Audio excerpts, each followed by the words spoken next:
Okay, one of the fundamental techniques in Wing Chun is to Wing Sao. And Wing Sao means to come in contact or to intercept your opponent's hands or feet. And in this case, hands, because Wing Sao is hand in Chinese.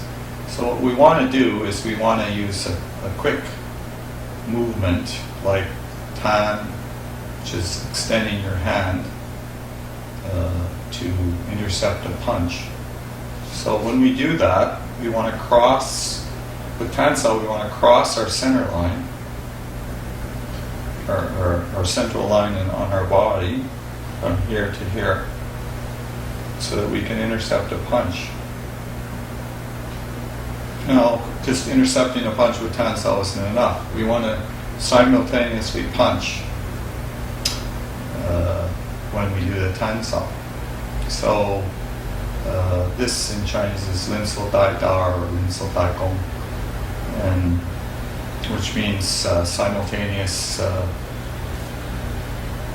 interception and attack of the opponent's punch, shall we say. So what happens is if I do this movement very slowly, I cross my center line and I punch straight down from my heart to his heart.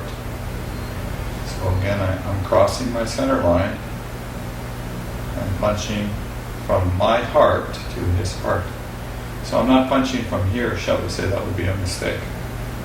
I'm crossing my center line and punching down the center. Now, sometimes you're too slow. You can't use Tan Sao fast enough to intercept the punch.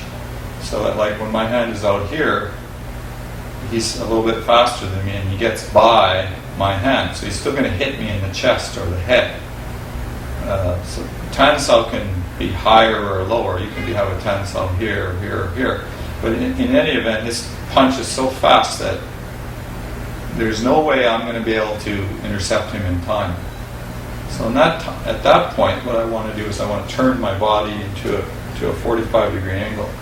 So a Tan Sao that can intercept a punch, I can use my horse stance to slightly move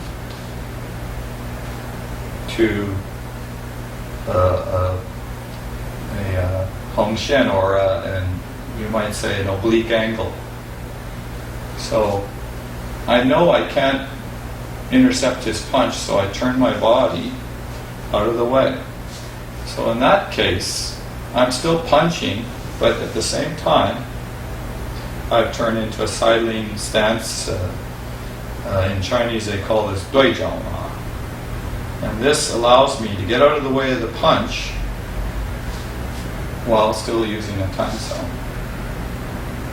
So now, when I'm punching, I want to make sure that all my joints are facing his, shall we say, his dantian, or his solar spleen chakra. So I want to face the center of his mass, shall we say. When I punch, I want my joints all lined up. Now, a lot of people have a lot of problem in Wing Chun because one of the big problems they do is they muscle the punch. So you might see people going like this and really using a lot of muscle in their arms because they feel that this kind of punch will have more power. In reality, what that does is it locks the power in your arm. The idea of Wing Chun is to, when you Tan Sao, you snap out your hand quickly and you line up all your joints in a line facing his center of mass. So whether or not, and the idea of this stance is because my feet are already placed in a triangle position, I can easily punch and line up all my joints towards the target. So if I take a regular horse stance like this, I've got a situation where my upper body may be in alignment, but my lower legs are not. So the triangle structure allows me to pan, and if need be turn, And I'd line all my joints facing my enemy's center line, and his, or shall we say central place, his center of gravity. So this gives you a lot more power in your punch if your arm is relaxed. In order to transfer energy from the ground to my hand, I have to relax. If I tense my arm in any place when I'm punching, I won't get maximum impact. Now, that does not mean I'm thinking about using maximum impact. When you tense out and you want to hit a target, you're not thinking of the target per se. Your mind is floating, basically in your center. You're free to change to another technique. So Wing Chun, the idea of Wing Chun is to be able to change position because your enemy's always moving around. He's not going to stay in one spot, so you don't want to, like, say, I'm going to marshal all my power and use all my chi to attack one target. What you want to do is be able to flexibly change moment by moment. So your mind, you're not like searching for a target, shall we say. And so you don't have that intention to hit someone per se at any moment. You just react to the circumstances as they come up. So a Tan Sao, like so, can easily change. When you're at this position, if you're relaxed, you can easily change to a Lop Sao, go back to your Shangyan-to, your basic horse stance. So Tan Sao from this position, if I feel intercept his hand with this hand, I can easily change to a Lop Sao here. Now this kind of thing also works with, for example, Tan Sao, and and from this position maybe I might decide to Lop Sao and step back with a punch. And notice, like, I'm stepping back with about a quarter to a half step. If you make a big step back, a lot of times you won't be able to hit your target. So Wing Chun steps can be fast or long or small, depending on the situation. So a Lop Sao might look like this. And notice that I'm always keeping my stance. So when I step back, I find my root with my legs here. I'm not trying to muscle the punch, and at the same time I'm trying to create a stable lower structure so I can generate power from the ground. So I may Lop Sao, and whether you do it fast or slow, you want to find that triangle base at the bottom and keep your upper body relaxed. So a lot of times in Wing Chun, if you feel tight, you should roll down and shake out your back and drop your shoulders. If you feel your shoulders are starting to rise when you're punching, okay, you're not relaxing enough. So the other thing about another common move in Wing Chun is Pak Sao or Pak Sao in Cantonese, and Pak is an interesting movement because it can open an offensive line to attack. So depending on what kind of Pak Sao you're talking about, or Pak Sao, slapping hand, one way is to go from the outside. So I may open my hand up and push out on a 45 degree angle, 35, 45 degree angle towards his shoulder. This creates a position on the center line to attack. So these things happen together. I basically Pak Sao and punch, Pak Sao and punch. Now again, the same thing we were talking about before with the Tan Sao. If I think that he's going to hit me, or I may want to get my body out of the way to avoid getting hit, I may slightly turn when I Pak Sao. So I can turn my body out of the way so he doesn't hit me. So this kind of idea takes advantage of a couple of Wing Chun sayings, one which is 拜行不拜马, and that basically means if you lost position with your hands, I mean you can't intercept him with your hands, you need to use your horse stance or your mabu to move slightly out of the way to create a chance to attack. So Wing Chun in this way is not passive in any sense. Pak Sao is a very offensive action.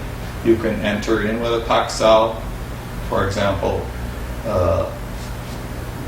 looking at Pak Sao, if I have my hands in front, I may turn to a side stance and then step forward in Pak Sao.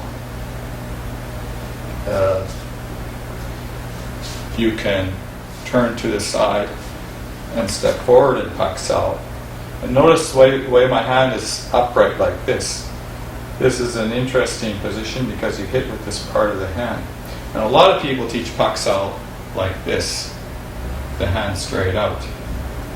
Okay, there's nothing wrong with Pak Saoing forward like that. There are also applications in our style that do so. But the interesting thing about this kind of a Pak Sao is from this position, I can immediately Lop Sao. When I'm here, I can Lop Sao if I need to. From here, when I Pak Sao, I can Lop Sao, I can Tan Sao, I can Jump Sao. All from that one position. So, basically, that means when you're at the final position, you should be able to move to the other positions, like a mechanical toy or a transformer. We don't want to be locked into a position using all your body power and tense. Instead, what we want is a flexible response to attack. So, a Tan can change to a Lop Sao and a Sha. A Tan, like I said, can change to a Lop Sao and a Sha. And again another Lop Sao.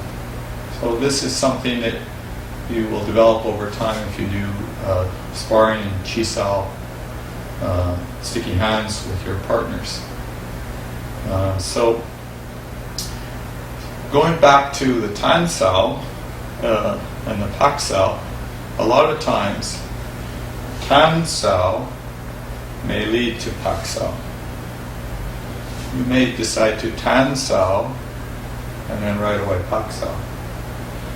Now, at this position, I can still Tan Sao with this hand and Sha Sao with this hand. So when I'm here, I can, for example, Sha Sao, for example. Let's go back and look at Sha Sao. Sha Sao, for example, will generally control his elbow and strike the neck and the side of the neck here. So when you Tan Da, if you get another Tan and you decide to Sha, you can see where at one point I'm on one side of, I have a sidling stance on one side. If I decide to Tan, I may switch to the other side and do a Lop Sao while I Sha Sao. Now my elbow in a Sha Sao, going back to elbowing, or where the elbow is, Sha Sao, the elbow should always be down. So a lot of styles, some karate styles, they keep the elbow up. In Wing Chun, when we Sha Sao, we want to keep our elbow down. And this is so we can control his elbow. We don't want him to use an elbow strike and hit you with the elbow. So generally, most of the time, your Sha Sao, the elbow is basically down. So I may pull someone with a Lop Sao and keep my elbow down so that I can control his elbow. The other thing about Sha Sao is it easily leads to situations where you can reverse the energy back and give it to your opponent. So if you Tan and La Sha, I'll do that slowly again. Tan and you La Sha, you can immediately Lop Sao. Now this hand here can go back. You feel the power. If he's not coming in when you punch, you can bring this hand back to hit and go back to Tan Sao again. So when I Tan Sao, or say when I, for example, just Tan Sha, I can Lop Sao and go back to Sha, and if need be, Tan and Sha on the other side. So Wing Chun moves are very flexible. The first form, you got 108 moves, 112 moves, depending on how you arranged, you counted out. But the moves themselves can be put together in a variety of ways. It's not like saying, well, this move has to follow this move, or that move has to follow that move. Depending on the fighting situation, the fighting distance, and the fighting time, you will use them in different ways. But one of the key components of Wing Chun theory is that basically just don't get hit. So the idea of Wen So, to ask for his hands, the paramount thing first is don't get hit. If you don't get hit, if you go to a position where it can hit you,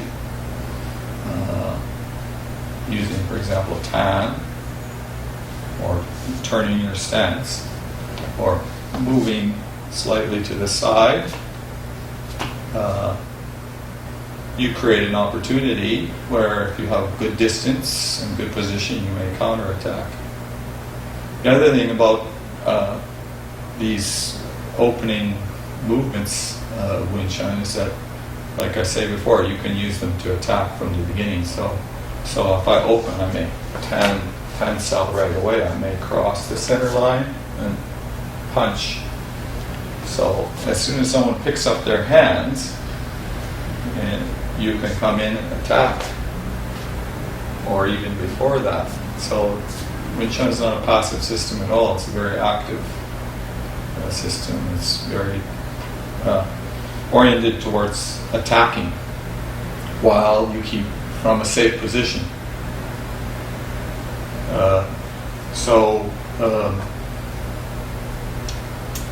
On that note, we'll come back to this topic again later.